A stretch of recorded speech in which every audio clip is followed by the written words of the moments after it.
আসসালামু আলাইকুম। বাংলাদেশ বেতার, খুলনা। খবর পড়ছি মোহাম্মদ জাহিদুল ইসলাম। প্রধানমন্ত্রী তারেক রহমান আজ ঢাকার ওসমানী স্মৃতি মিলনায়তনে ইমাম ও মুয়াজ্জিন সহ বিভিন্ন ধর্মীয় নেতাদের সম্মানী প্রদান কার্যক্রমের উদ্বোধনী করবেন। তথ্য ও সম্প্রচার মন্ত্রণালয় জানায়, মসজিদের ইমাম, মুয়াজ্জিন ও খাদেমদের পাশাপাশি মন্দিরের পুরোহিত, সেবায়েত, বৌদ্ধবিহারের অধ্যক্ষ, উপাধ্যক্ষ এবং গির্জার যাজক ও সহকারী যাজকদের সম্মানী প্রদান করা হবে। ইমামরা মাসে ৫,০০০ টাকা, মুয়াজ্জিনরা ৩,০০০ টাকা এবং খাদেমরা ২,০০০ টাকা করে সম্মানী পাবেন। মন্দিরের পুরোহিতরা পাবেন ৫,০০০ টাকা, সেবায়েত ৩,০০০ টাকা, বৌদ্ধবিহারের অধ্যক্ষ ৫,০০০ ও উপাধ্যক্ষ ৩,০০০ টাকা এবং গির্জার যাজকেরা ৫,০০০ ও সহকারী যাজকরা ৩,০০০ টাকা করে সম্মানী পাবেন। প্রাথমিকভাবে দেশের ৪,৯০৮টি মসজিদ, ৯৯০টি মন্দির, ১৪৪টি বৌদ্ধবিহার এবং ৩৯৬টি গির্জা সংশ্লিষ্ট দায়িত্বপ্রাপ্ত ব্যক্তিদের এ সম্মানী দেয়া হবে।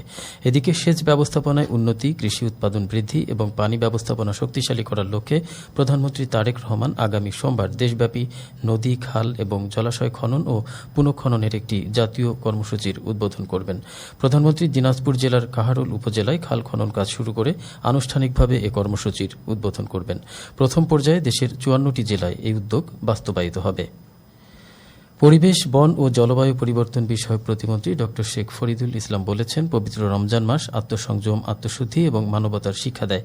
এই মাস মানুষকে ধৈর্য, করুণা এবং ত্যাগের আদর্শে অনুপ্রাণিত করে।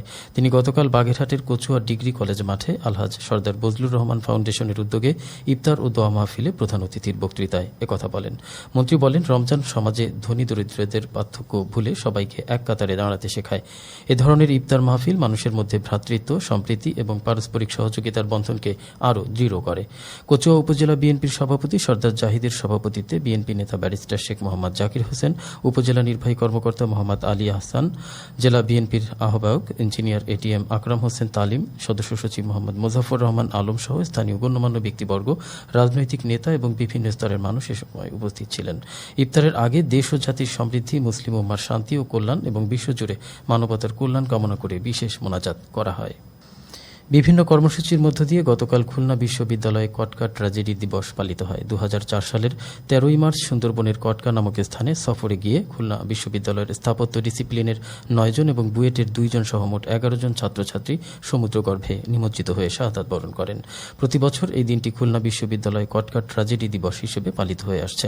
এবছর দিবসটি যথাযোগ্য মর্যাদা ও ভাবগাম্ভীর্যের মধ্য দিয়ে পালনের লক্ষ্যে বিশ্ববিদ্যালয় কর্তৃপক্ষ বিভিন্ন কর্মসূচি গ্রহণ করে। কর্মসূচির অংশ হিসেবে সকালে কালো ব্যাজ ধারণ করে কটকা স্মৃতিস্তম্ভে বিশ্ববিদ্যালয়ের পক্ষ থেকে উপাচার্য প্রফেসর ড মোহাম্মদ রেজাউল করিম শ্রদ্ধাঞ্জলি অর্পণ করেন।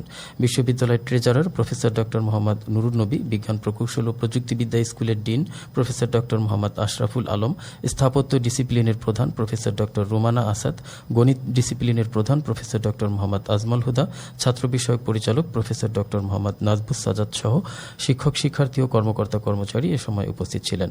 বাদ জুমা বিশ্ববিদ্যালয়ের কেন্দ্রীয় জামে মসজিদে শাহাদাত বরণকারী শিক্ষার্থীদের আত্মার মাগফিরাত কামনা করে দোয়া অনুষ্ঠিত হয়। উপাচার্য প্রফেসর ড মোহাম্মদ রেজাউল করিম সহ শিক্ষক, শিক্ষার্থী ও কর্মকর্তা কর্মচারী এতে অংশগ্রহণ করেন। এছাড়া বাদ মাগরিব নিজখামার এমদাদিয়া হাফিজিয়া মাদ্রাসা ও মাদানীনগর মাদ্রাসায় এতিমদের সাথে ইফতার ও নৈশভোজের আয়োজন করা হয়। পবিত্র ঈদ উল ফিতরকে কেন্দ্র করে যশোরের শপিং মলগুলোতে ঈদের কেনাকাটা জমে উঠেছে। এবার এর উপর শুনুন আমাদের জেলা সংবাদদাতার পাঠানো একটি প্রতিবেদন। পবিত্র ঈদ উল ফিতর উপলক্ষে যশোরে জমে উঠেছে ঈদের কেনাকাটা। শহরের শপিং মল ও মার্কেটে এখন উপচে পড়া ভিড়। সকাল 10টা থেকে গভীর রাত পর্যন্ত পোশাক ও প্রয়োজনীয় সামগ্রী কিনতে ভিড় করছে ক্রেতারা। সিটি প্লাজা, জেস টাওয়ার সহ HMM রোড ও মুজিব সড়কে নারী, পুরুষ ও শিশুদের পোশাকের দোকানগুলোতে উপচে পড়া ভিড়। নতুন ডিজাইনের পাকিস্তানি থ্রি পিস, শাড়ি, ছেলেদের পাঞ্জাবি আর শিশুদের বাহারি পোশাক কিনতে আগ্রহী ক্রেতারা। এ বিষয়ে কয়েকজন ক্রেতা জানান, কেনাকাটা সবে টুকটাক করছি, এখনো সব কমপ্লিট হয়নি। গতবারের থেকে এবার মনে হচ্ছে দাম আরো একটু বেশি। এখানে আসলে শুধু নিজের জন্য না, পরিবারের সবার জন্যই হয়ে যায়। ব্যবসায়ীদের সাথে আলাপকালে তারা জানান, শুরুতে বিক্রি কিছুটা কম থাকলেও এখন ক্রেতাদের ভিড় বাড়ছে। চাহিদার শীর্ষে রয়েছে আমদানি করা পোশাক। তারা জানান, আমদানির কারণে কিছুটা দাম বাড়লেও গত বছরের চেয়ে অনেক কম। বিক্রেতারা জানান, ক্রয় ক্ষমতার ভিতরে প্রোডাক্ট রাখা আছে নিম্নবিত্ত, মধ্যবিত্ত এবং উচ্চ নিম্নবিত্তদের জন্য। চাহিদা মনে করেন ড্রপ শোল্ডার, ব্যাগি প্যান্ট, তারপরে হাফাতে টি শার্ট, বাচ্চাদের পাঞ্জাবি সেট, কোটি সহ আছে, কোটি বাদে আছে, এগুলো। ঈদকে ঘিরে মেয়েদের দেশি বিদেশি থ্রি পিস এবং প্রিন্টেড থ্রি পিসের চাহিদা রয়েছে। এছাড়াও মহিলাদের সুতি ও টাঙ্গেল শাড়ি এবং ছেলেদের শার্ট ও পাঞ্জাবি সহ ছোট বাচ্চাদের টি শার্ট এবং পাঞ্জাবির চাহিদাও রয়েছে। সাজ্জাদ গনি খান রিমন, যশোর জেলা প্রতিনিধি, বাংলাদেশ বেতার, খুলনা। খেলার খবর ক্রিকেট। সাতক্ষীরার দেবহাটা উপজেলা ফুটবল মাঠে স্টার ক্রিকেট লিগের গতকালের খেলায় রয়্যাল বেঙ্গল টাইগার ক্রিকেট একাদশ 56 রানে পাটোয়ারি ওয়ারিয়র্স ক্রিকেট একাদশকে পরাজিত করেছে। রয়্যাল বেঙ্গল টাইগার ক্রিকেট একাদশ প্রথমে ব্যাট করে নির্ধারিত 12 ওভারে 7 উইকেট হারিয়ে 145 রান সংগ্রহ করে। জবাবে পাটোয়ারি ওয়ারিয়র্স ক্রিকেট একাদশ 7 ওভার 4 বলে সবকটি উইকেট হারিয়ে 89 রান করতে সমর্থ হয়। আজ 24শে রমজান। খুলনা মহানগর ও এর পার্শ্ববর্তী এলাকায় ইফতার সন্ধ্যে 6:14 এবং আগামীকাল সাহারির শেষ সময় ভোর 4:52। সবশেষে আবহাওয়া।